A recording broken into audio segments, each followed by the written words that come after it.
waitingfornextyear.com podcast. I'm your host, Craig Lindell, and today we are talking to Ben Cox, formerly of Waiting for Next Year, about the Cleveland Cavaliers. We also touch on the Cleveland Browns in the NFL draft and some other topics. And it's a fun conversation, but before we get there, we're going to talk about Patreon, patreon.com/WFNY. The t-shirts are out. The people have received them. The fun stuff is happening. The only way to get in is to go to patreon.com/WFNY. If you feel like it, if you can, please support us. It's how we're going to take the site to the next level. We appreciate everything that you guys are doing for us. We're going to try and make it fun. I'm not going to bore you anymore with this commercial. patreon.com/WFNY. And now here is Ben Cox. This can't be happening, man. This isn't happening. Oh, that's it. I've had it with this dump. We got no food. We got no jobs. Our pets' heads are falling off. I'm freaking out. I'm freaking out, man. You are freaking out, man. It's the waitingfornextyear.com podcast. On the other end of the line to talk about the panicking Cleveland Cavaliers, Ben Cox. How's it going, Ben? Not too bad, Craig. How about yourself? I am doing well. LeBron went off on LeBron James, by the way, for anybody who doesn't know. LeBron James, superstar player for the Cleveland Cavaliers, reigning NBA champion. He freaked out a little bit in front of the media, dropped some F-bombs, talked about the roster and how they're not better than they were last year. Is this just like some January mind games by LeBron, or is he this fragile once per year? I like to joke that he gets seasonal depression like the rest of us. It's after Christmas. You know, the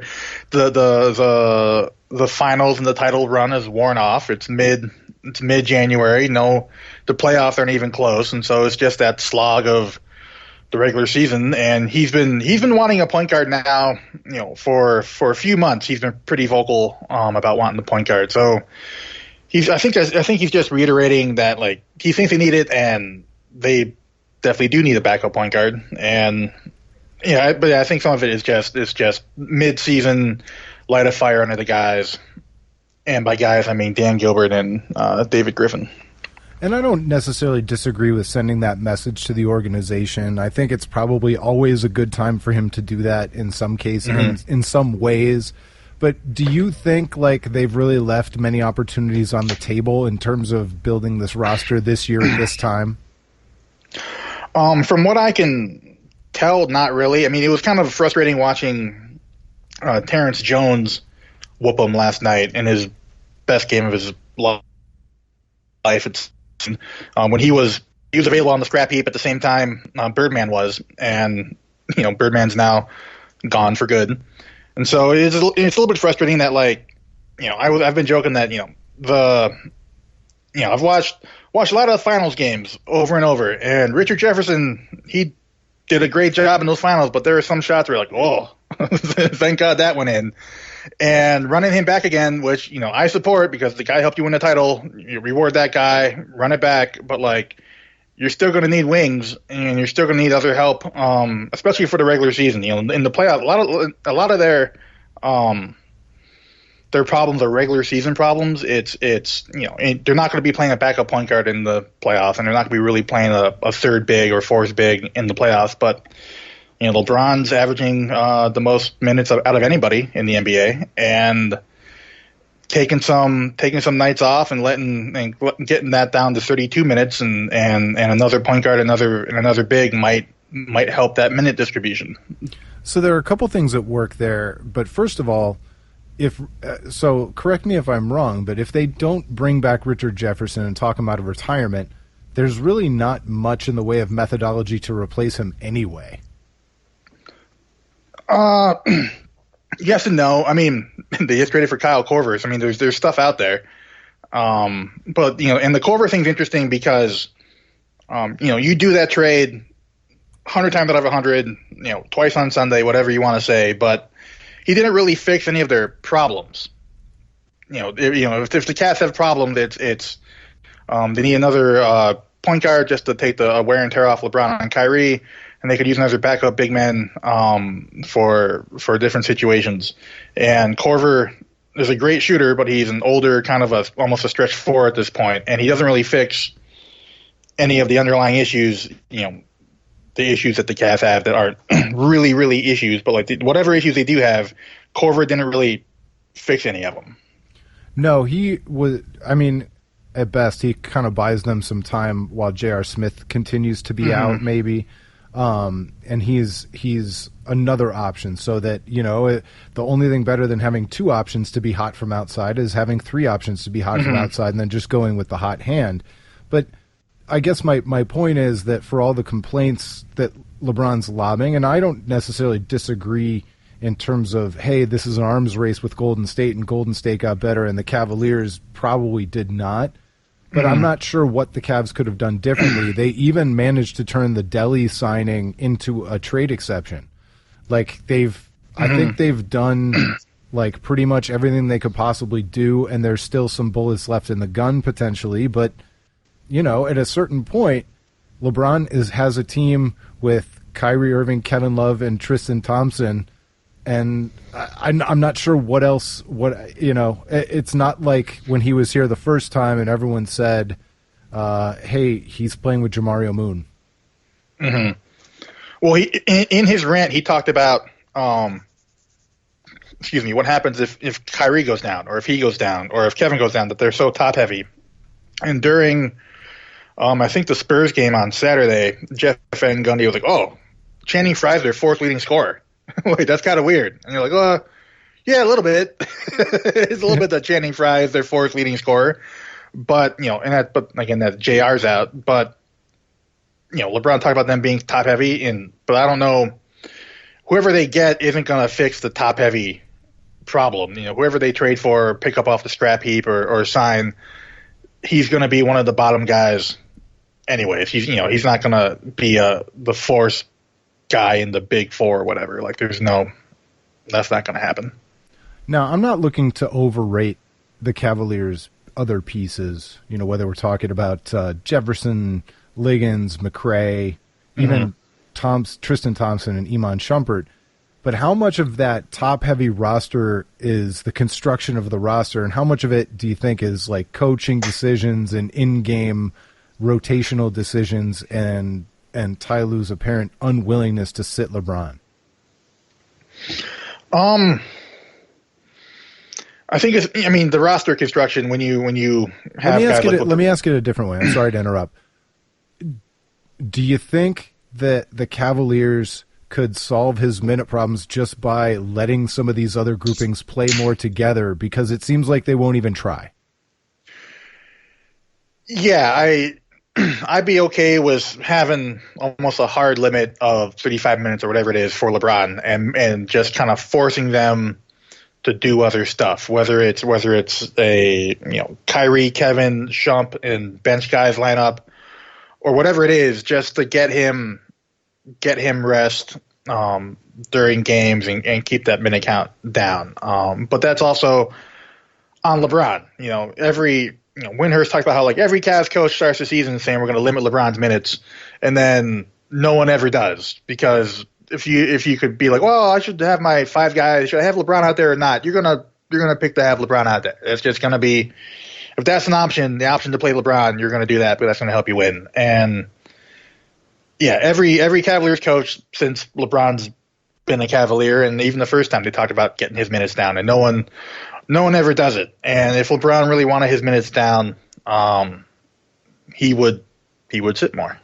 he would take control of that. Too. I don't think LeBron actually wants his minutes limited either. I think, especially a couple of years back, I can't remember exactly when he said this, but he did say that it was when they were talking about shortening the schedule.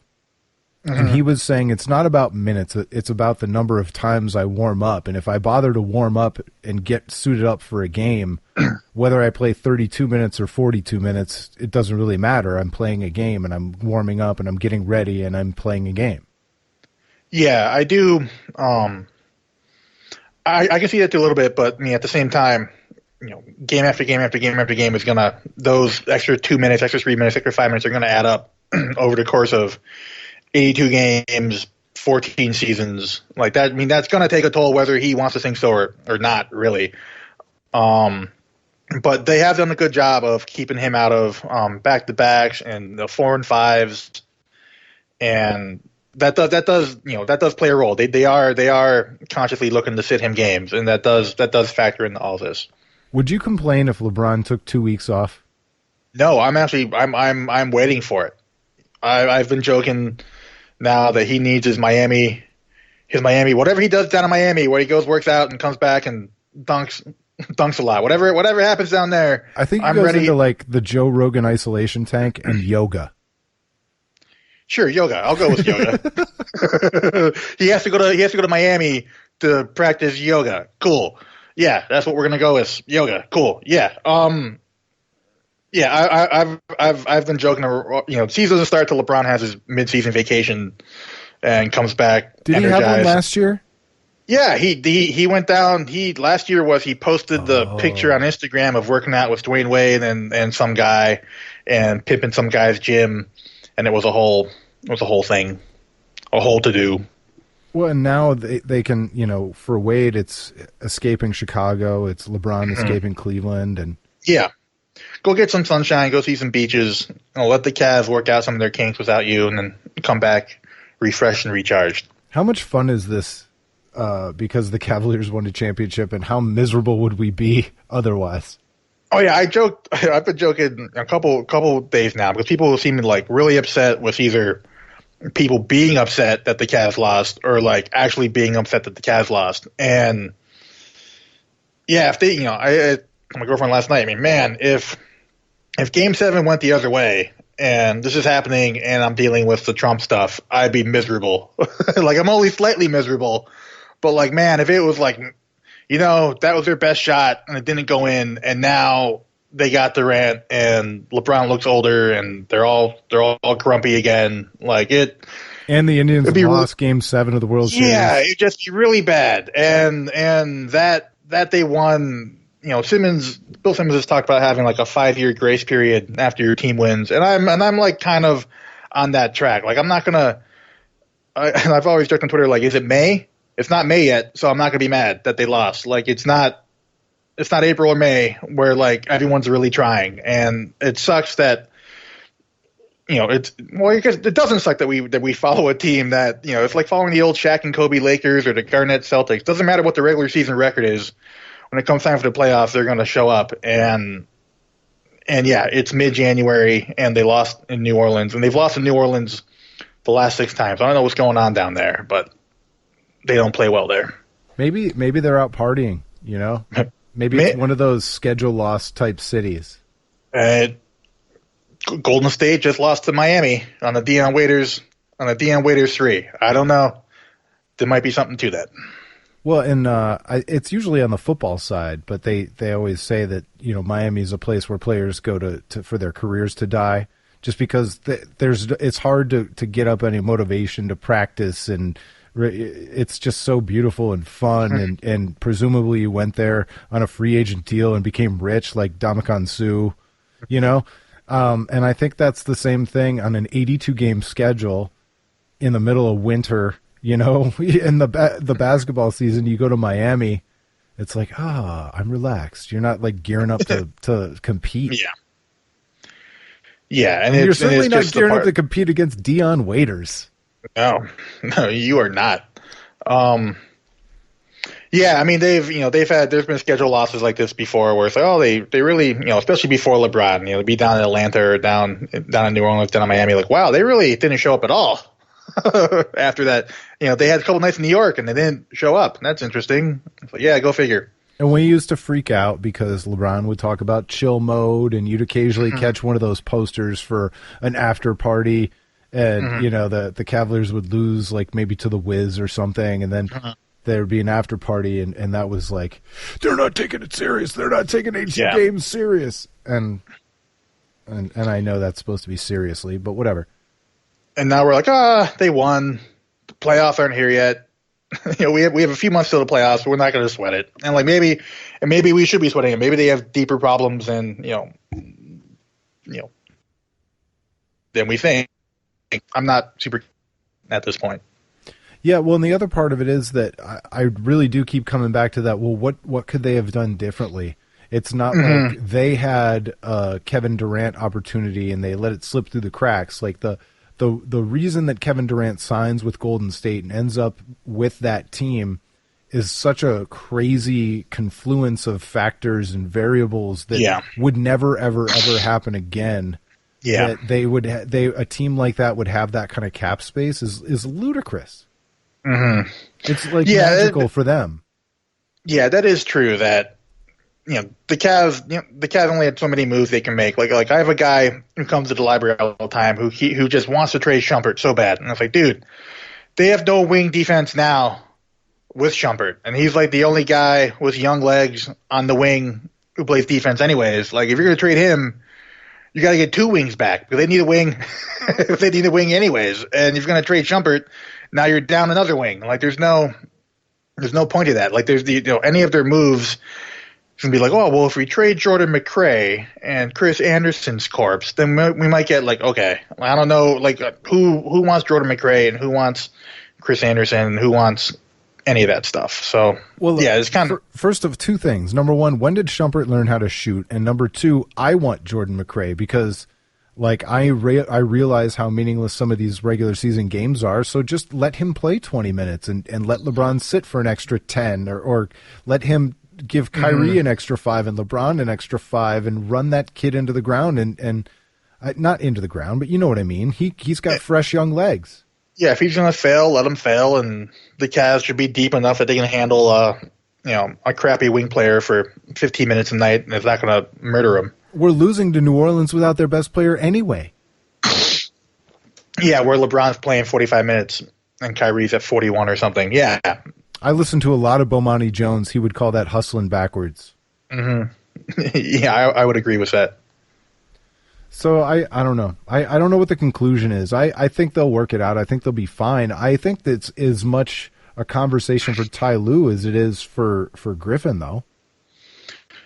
Yeah, I mean, Lue's been experimenting with these lineups, and there's not a whole lot. People keep pointing to last year's bench lineup with LeBron and Delly and Shump and Jefferson and Fry, and and not that Delly's been playing great this year, but he was one of those Varejao types who hustled every game, and over a course of 82 games, you need a spark plug, bulldog, idiot who's going to run around and try their hardest on December 2nd in Milwaukee and in Minnesota on a Tuesday night in February. Like teams need those guys who are just going to hustle no matter what. And the Cavs don't really have, they're trying to do Liggins and he's been okay, but like they don't really have that just pure energy guy who might wake them up when they're all kind of sleepwalking. Well, no, and that's the other thing about the Cavaliers and playing with great players like LeBron, Kyrie, and Kevin Love is that if Delly is a 6, let's say he's a 6 on a scale of 1 to 10, playing for the Cavaliers, he looks like a 7 or a 7.5 because the halo effect of playing with those great players who demand all that attention. So, but that should also apply to whoever comes in and replaces Delly. Well, they have no one who replaced Delly. No, that's one of the issues. Right, that's what I mean. And they were, I guess they were were they truly actually counting on K. Felder? Did they actually feel completely betrayed were they so betrayed by Mo Williams? From everything I've heard, they weren't counting on K. Felder at all, but that was like a Dan Gilbert vanity pick in the second round. Felder was from he played ball up in Michigan for college, so Gilbert knew who he was. But no, they weren't counting on Felder. I think they're just hoping that Shump can play backup point guard, and LeBron will be basically your backup point guard anyways, and we should be able to stagger enough minutes and be fine. But once Jarrett went down and Shump's doing so much, as the backup and getting out of his zone shooting that he just kind of struggled to find the right mix. So, I mean, where do we go from here in terms of finishing out this conversation on the Cavs? I mean, your panic level. I mean, is it much ado about nothing? I'm at like a -5 for panic. Like really. Now, to be fair, like I didn't watch. I had the Golden State game DVR'd, and I watched the first 10 minutes, and then did something else, then came back like and never. So I didn't like sit through the pain of the Golden State Monday game. So I don't. I might be more upset had I watched them get their butts whooped on national TV. But I did. It's still the last game of a 6-game road trip. I know. It's a great excuse. I love it. And they had a homestand and all this stuff. Like it's we're working in Corver. We got all this stuff going on. It's fine. We lost to Golden State. Who cares? But yeah, I'm not really concerned at all. The one concern would be the only concern would be LeBron is bitching to the media. So like that's. My concern level is, well, if LeBron's kind of peeved, I can't tell if he's just grumpy like he was before or, he really wants a point guard. So at some point they're going to get a point guard. I don't know if it's going to be a trade or if they're just waiting for buyouts or if they're waiting for the All-Star break so they can all go, so Griffin can go just like talk to GMs in person or something. But yeah, something's going to happen. They're going to get they're going to add a point guard at some point. Well, LeBron walked it back this afternoon. He said, I'm not mad or upset on Twitter. I'm not mad or upset at management because Griff and staff have done a great job. I just feel we need to improve in order to repeat if that's what we want to do. Lately, we've taken losses, but very soon we'll bounce back. Frustrating as hell. I know my team will bounce back. If you a real one, then you know how to bounce back.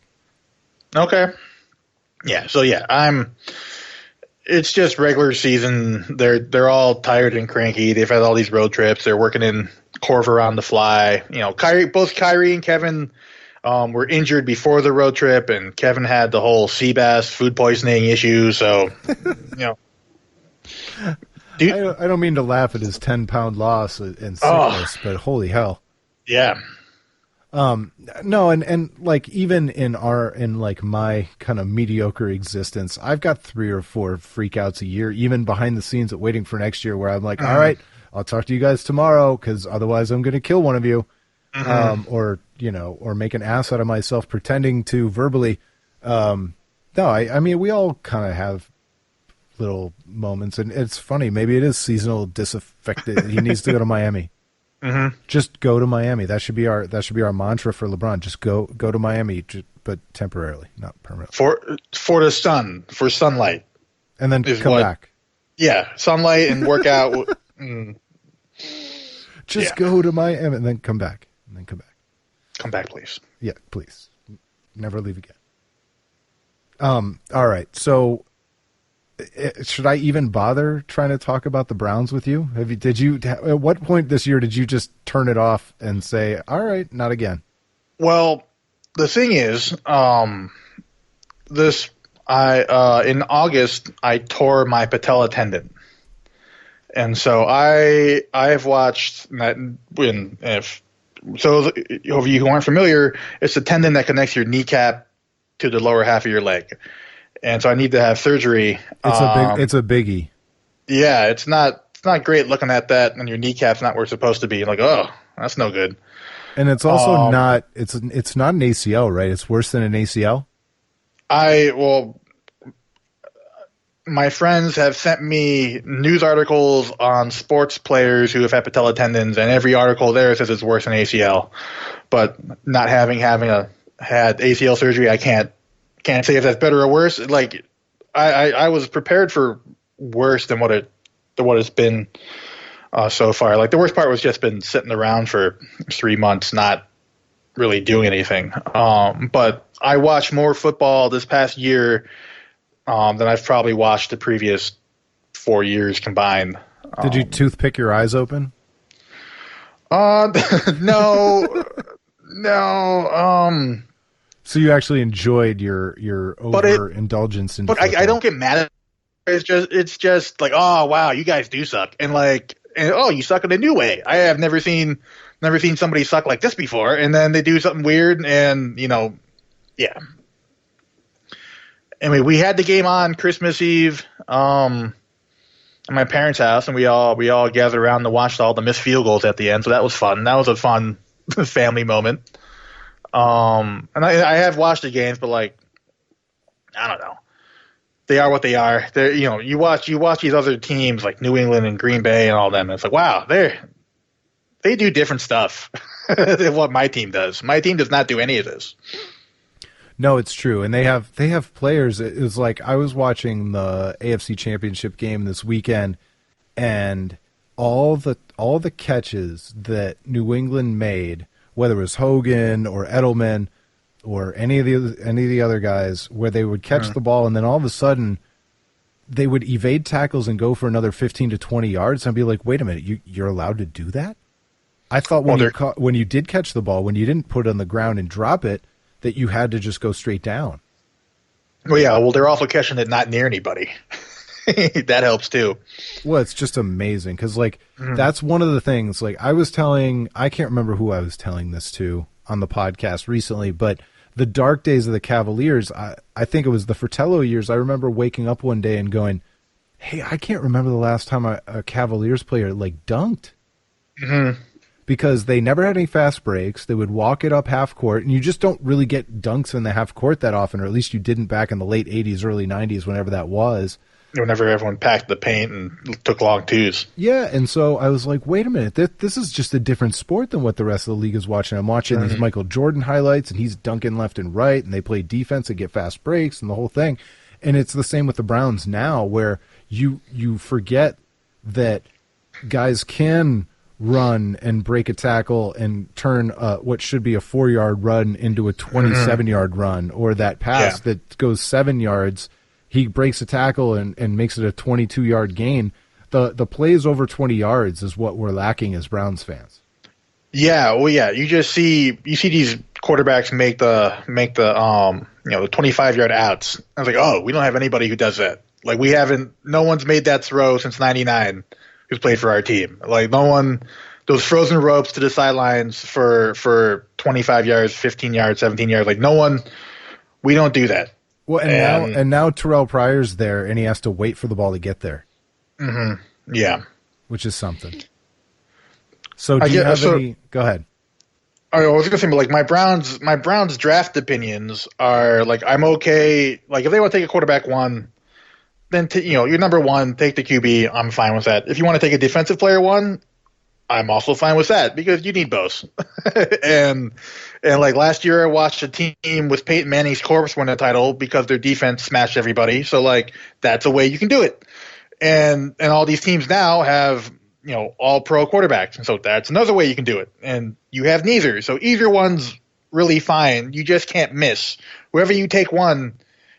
You can't Courtney Brown it. There's no you can't. It's imperative you hit the pick, and I've heard the take the defensive guy one, whether it's Garrett or whoever, and then trade up from 12 back into the top 10 and take your QB, and I'm okay with that too. You just whatever you do, you have to hit. And people bitch about the trade downs. Well, trading down is fine in theory if you hit your draft picks. If you miss on all of them, then it looks really dumb because you came away with nothing. Yeah, if you trade down and use your extra picks for Brandon Weeden and Johnny Manziel, then you look like an ass. But so a lot of the behind the scenes, and I don't want to steal thunder if somebody's going to write a post, but I'm going to do it anyway here. I think it was Bodie who said that no matter what, this Browns offseason, the only thing he wants is the Browns to come into next season actually being good at one thing. If it's rushing the passer, fine. If it's running the ball, fine. If it's passing the ball, fine. Anything but special teams, just be good at something. Do something well next year, because there wasn't one thing that anybody could hang their hat on. It used to be special teams with Josh Cribbs and Phil Dawson and fill-in-the-blank punter, but we couldn't even do that this year. And then the other thing is that the kind of the dream scenario for most people right now, the one that we talked about, was number one, taking Myles Garrett and having him actually be good. Number two, taking whatever best player available is there at number 12, whether it's a defensive back or even the tight end. I can't remember the top tight end. And then trading the 33rd pick for Jimmy Garoppolo. And hopefully, nobody at our site is like a scout going, well, his mechanics are this and his footwork is that. But there's this hope that like he is the right kind of guy to trade for, and the Browns do that, and they put a check mark in the box for quarterback for the next 3 or 4 years at least. Yeah, I know he started well this year in place of Brady, but that's really all anybody knows. I wouldn't hate it. I'd be okay with. We know. Yeah, I'd be okay with if it's just the 33rd or like the 33rd and the 5th or something. I'd be okay with that. It's when you start getting like, oh, you're gonna get a whole package for Garoppolo. The Browns shouldn't be giving up a package for someone's backup QB at this point. Like, if you want to give up a pick, sure, but like a boatload of picks for that guy, they have so many holes that I'm kind of dubious on that. Well, and not that I care about Jimmy Haslam's money, but you shouldn't have to give up a boatload of picks, and then you're still going to have to give Garoppolo a contract that pays him probably at least $15 million a year. So, like, just as an acquiring team, it's one or the other, or a compromise, but not both. You don't give up a boatload of stuff and then pay a guy, like he's a free agent, because then why make a trade? How'd you feel about the Jamie Collins signing? Good. Like, you need good players, and you traded a 3rd-round pick for a good player, so keep your good player. And they have, as far as, I'm not super into the football cap, but everything I understand is like the Browns don't pay anybody anything, so they can afford to overpay, the guys they have to keep them. And you might have to because you're the Browns. So if you want to keep your good guys, pay them. Well, and it's NFL free agency. Nobody leaves money on the table in the NFL. That's not how that game's played. The game's too dangerous. No matter who it is, unless it's Tom Brady going on 40, they never leave any money on the table. And Tom Brady's made so much money that he's the exception that proves the rule. But I mean, Peyton Manning barely ever left a dime on the table. He restructured for the teams. Yeah. He never left any money. Ben Roethlisberger's never. I mean, for every person that's left money on the table, there are 1,000 or 500 NFL players who just took the last dollar. And now it's up to the Browns to make the most out of it. I mean, Jamie Collins may have some motivation issues or whatever, but that's why you have coaches, and that's why you hire a new defensive coordinator to make the most out of that. And that's one of the most interesting things I heard today was on Ken Carmen and Anthony Lima's show. They had Joel Corey on, who used to be an agent. He's I think he's with ESPN now, or maybe CBS. Okay. I can't remember. But he's a contract expert, and he said, first of all, he didn't think that the numbers the Browns gave Jamie Collins were egregious, which, number one, that sounds good. And then he said, number two, depending on how they use him, if they end up using him as a pass rusher and they're moving to a scheme that Jamie Collins acts more like a defensive end and gets pressure on the quarterback, if he starts producing sacks, then they got a real steal because they paid him like a linebacker. But if he ends up performing like a defensive end, then it's kind of it's an efficiency or market inefficiency that they kind of created. Okay, that's interesting. He seemed, from my untrained eye, he seemed pretty good when he was out there, and I'm fine. They got to pay somebody, so pay him. Yeah, and in the end, it's probably I don't think the final numbers came out, but the way these things work out, all the guaranteed money is basically in the first 2 years. So it's basically a 2-year deal with 2 years of options after the fact. Yeah. So and the Browns have $107 million in cap space. So what's the difference? So do you have an opinion on Deshaun Watson? I like Deshaun Watson. I don't think he's a top half of the first round of the NFL draft level talent. Where is he projected to go? I think he's scheduled anywhere in the first round to middle of the first round to top of the second round, depending on who you talk to.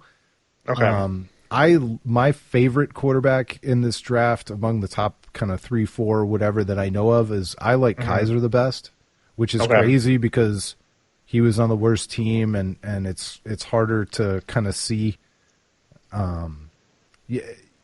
That Notre Dame team was bad, man. It was tough. Yeah. But I saw so first of all, I think he's got all like the physical attributes. I don't know anything about whether he can grasp an NFL offense or not because that's above my pay grade. But I saw the way he dealt with being on a bad team week in and week out, and I saw a level of maturity that I was really, really impressed by, especially when things weren't going well. And we've seen guys like Johnny Manziel and others kind of tantrum their way out of the league. Yeah. This guy's not going to tantrum his way out of the league. Okay. And I think he's got the physical measurables. But, again, I'm not a scout. What do I know? I have no idea where he's best picked. I don't think you ever take Deshaun Kizer number 1 overall. I can tell you that much. Yeah, I just know from what I've seen in my little draft Googling is that Browns picking 1, and that if they want a top quarterback, they probably won't be there at 12, and so if they want a quarterback, they might have to trade back up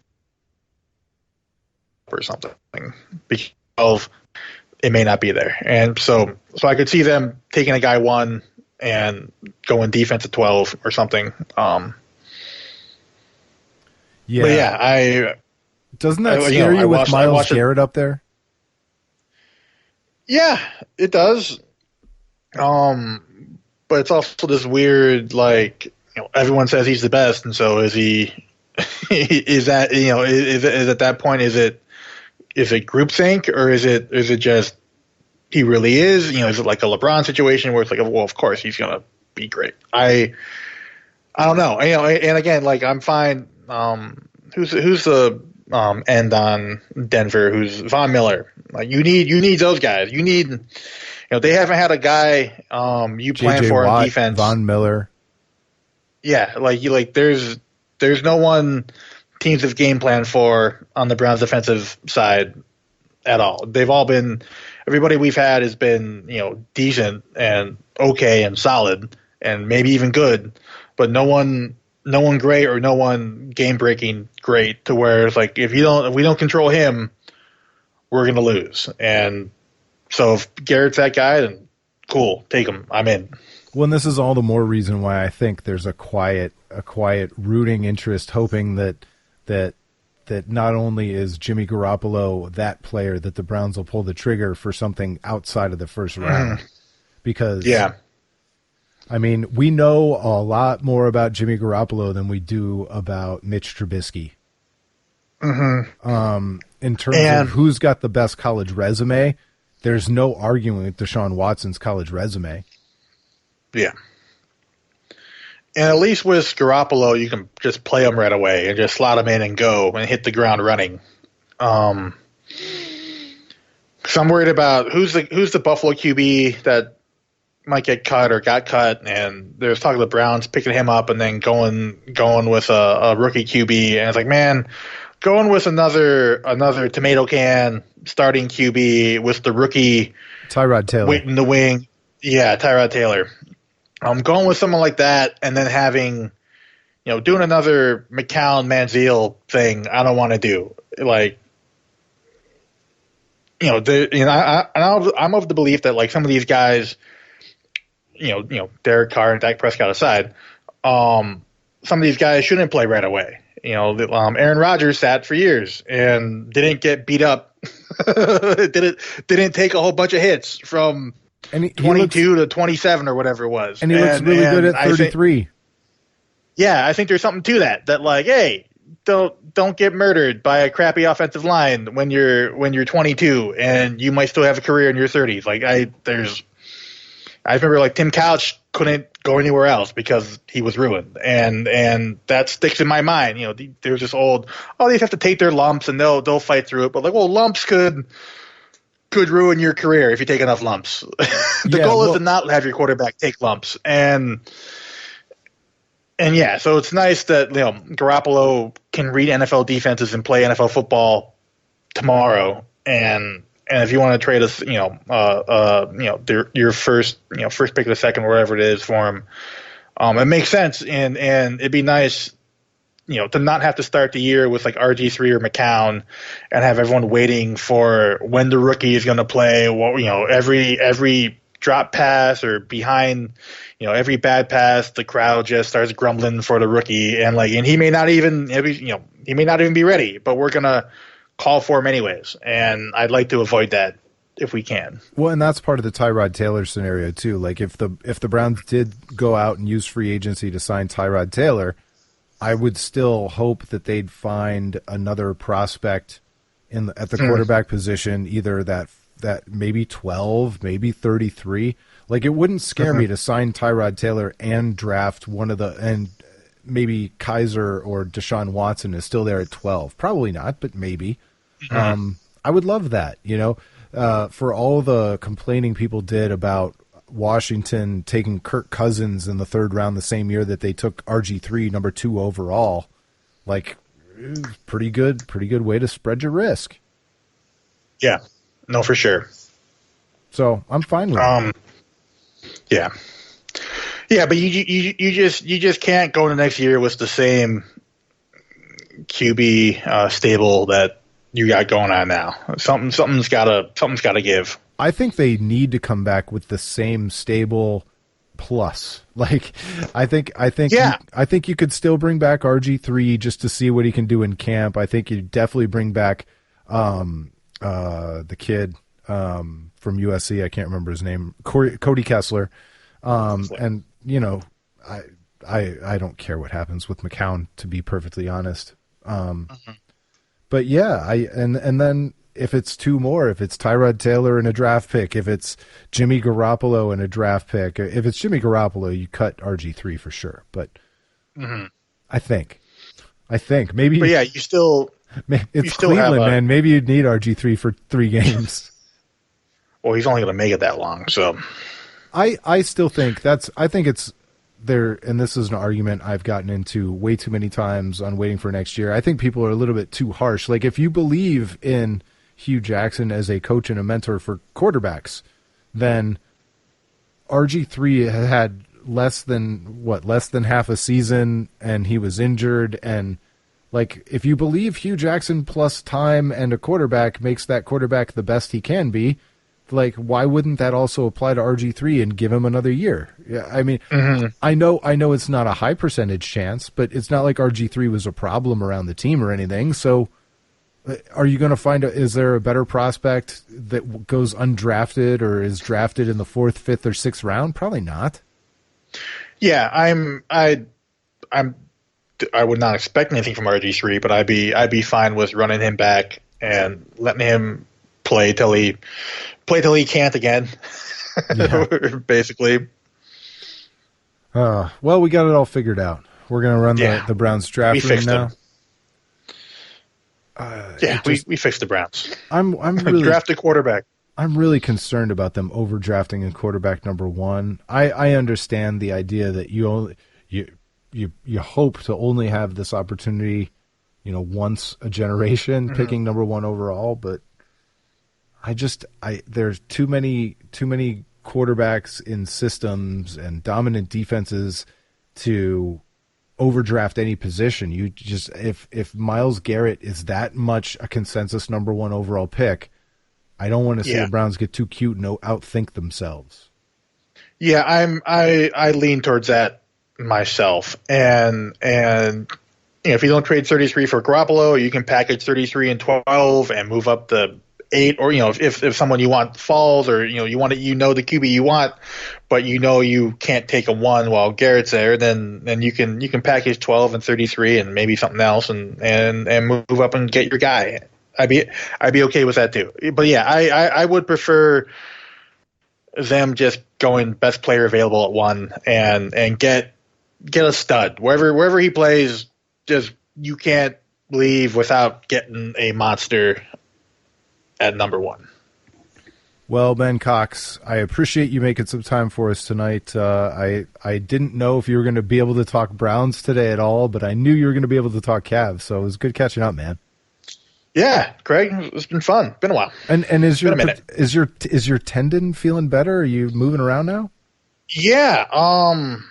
I've been doing physical therapy, and I'm back to work now, so I'm back to throwing out kids from the library for being too loud. I've missed it. Any good ejection stories? Some library computer porn. No, like we have a new setup now where like I can basically see your computer screen, so we have a pretty good tamp down on the pornography at this point. But just kids being jerks, those little fuckers. Oh, I had a clean rating on this podcast, and now it's explicit. I love it. Maybe I'll bleep that one out just for fun. Sometimes a bleep is more fun than the actual word. Anyway, that is true. No, tendon's fine. I heard it play in disc golf of all things. I was just walking down a hill, and just my foot, I just kind of stepped in a divot and just twisted around, and I came to looking at my knee, and my kneecap is up my thigh. I'm like, well, we have to go to a hospital now. Like, there's no. How did you get yourself to the hospital? My buddy drove his car into the park and drove down this hill, and we loaded me up into the back seat and went to an urgent care. Wow! And so he drove his car into the park. Yeah. And I was on vacation, and I went to go. I was at we were down there to go see a music festival. So like I heard it like my first day. No. Of the festival, and then so we missed the first 2 days. But like we still went. People are like, you still went to the festival? You went camping? Like, well, yeah, I already paid money for it. I'm not gonna sit in my friend's apartment while they go. Like, so yeah, we went. We got, we sweet in the daily parking because they're like, well, you need to set this up before. I was like, yeah, man, I heard this yesterday. Here's all my papers. Like, I couldn't set this up before. Like, oh, okay. So yeah, so it worked out. Here, let me show you where my kneecap used to be. Yeah. You want to see? I can show you. I'm not faking this. I'm not trying to get sweet parking just to get sweet parking, man. Like I can't walk. So. All right. Well, thanks so much for sharing all the stories and your draft advice. It's been a lot of fun, and we'll do it again soon. Thanks, Craig. All right. Thanks for listening, everybody. It's been the waitingfornextyear.com podcast.